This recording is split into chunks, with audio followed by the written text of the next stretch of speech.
All right, let's dive right in. Today, we're tackling one of the most exciting and, frankly, lucrative parts of crypto, airdrops.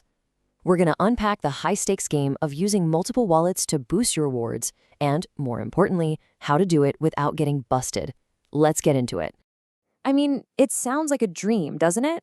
You wake up one day, check your wallet, and boom, there's a pile of tokens worth thousands, maybe even tens of thousands of dollars that just appeared out of nowhere. You gotta ask yourself, how is that even possible? Well, the answer is crypto airdrops. Just think of it like a massive thank you gift. When new blockchain projects launch, they reward their first supporters, the real early birds, by dropping free tokens right into their wallets. It's an awesome way for them to build a loyal community, and for you, it can be incredibly profitable. And as you can imagine, this has kicked off a kind of modern-day gold rush. But, just like the old gold rushes, it's not all easy money. It's an arena packed with huge opportunities, but also some very real hidden dangers. Everyone's trying to get their edge, but the projects themselves are starting to push back and hard. And here's where the real conflict starts. To get a bigger slice of that airdrop pie, some folks are creating dozens, sometimes hundreds, of different wallets to farm these rewards. Projects argue that this just games the system and takes rewards away from genuine individual users. So now, they are actively on the hunt for these so-called airdrop farmers. Their number one weapon in this hunt? It's something called Sybil detection. And you need to understand this. It's basically a set of sophisticated algorithms designed specifically to find and disqualify anyone who's pretending to be multiple different people. So what exactly is a Sybil attack anyway? It's actually a really simple concept. It's when one person creates a bunch of fake identities, in our case, crypto wallets, all to grab an unfair advantage. And that is precisely what these projects are now trying to shut down. Now, this is where it gets really clever. They aren't just looking at your on-chain transactions anymore. No. They are digging deep into your entire digital footprint. We're talking about your browser's unique fingerprint, your IP address, cookies, and even tracing back where the funds in your wallet originally came from. Think about it. If 10 different wallets are all using the same browser from the same IP address, that's not just a red flag. It's a giant, flashing neon sign. And the consequences? Wow, they are severe. This isn't just about missing out on one little airdrop. If you get flagged as a Sybil attacker, all of your connected wallets get blacklisted. Your addresses can be permanently flagged, and some projects will even publicly post lists of the wallets they've disqualified. The stakes here are incredibly high. So, with that pretty scary threat hanging over your head, how do you protect yourself? Well, it all starts with building a powerful defense for your off-chain activity. That's everything that happens in your browser before a transaction ever even hits the blockchain. This is your off-chain shield. The essential tool for this is what's called a crypto airdrop browser. And listen, this is way more than just opening a new incognito window. This is a special setup where every single one of your wallets gets its own completely isolated browser profile. Each profile has its own unique digital fingerprint, its own distinct IP address, its own separate cookies. To any website or project looking in, each wallet looks like it's being run by a totally different person on a totally different computer somewhere else in the world. And this chart just lays it out perfectly. In a regular browser, all your wallets are basically sharing the same digital ID, same fingerprint, same IP.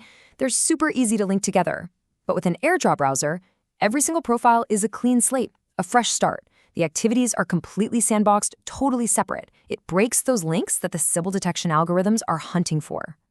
So how do you actually do this? The best way is to use a cloud browser. Step 1.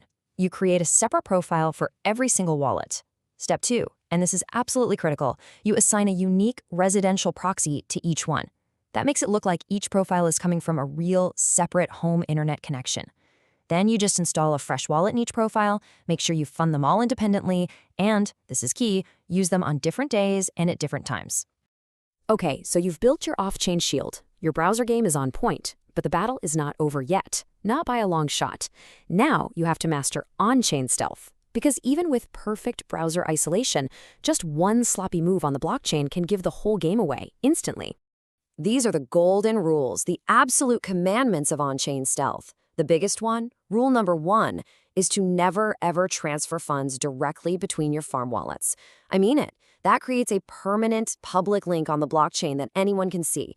Instead, you always use different exchanges or bridges to get funds into them, making sure there's no direct trail to follow.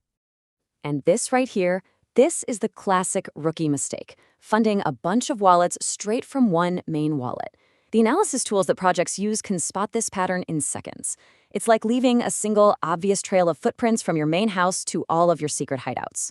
So, the best practice is to create what you see here, a winding, unpredictable path for each and every wallet. You might withdraw from an exchange, send it over a bridge to a totally different chain, wait for a random amount of time, and then finally send it to your target wallet. The funding story for each wallet needs to be completely unique. All right, now that we've got our defenses locked down, both on-chain and off-chain, we can finally get to the advanced playbook. This is about more than just not getting caught. This is about proactively building a believable, authentic history for each one of your wallets. So here's the most important goal to keep in mind. You are not trying to manage 100 identical robot wallets. Your real goal is to create a small number of wallets that each look, feel, and act like a real, distinct human being with their own unique habits and strategies. And how do you do that? You have to vary everything. Use weirdly specific random transaction amounts, like $92.17, not a clean 100. Interact on different days at different times. Don't use the exact same 3 apps with every single wallet. Maybe let one wallet hold a position for a few weeks.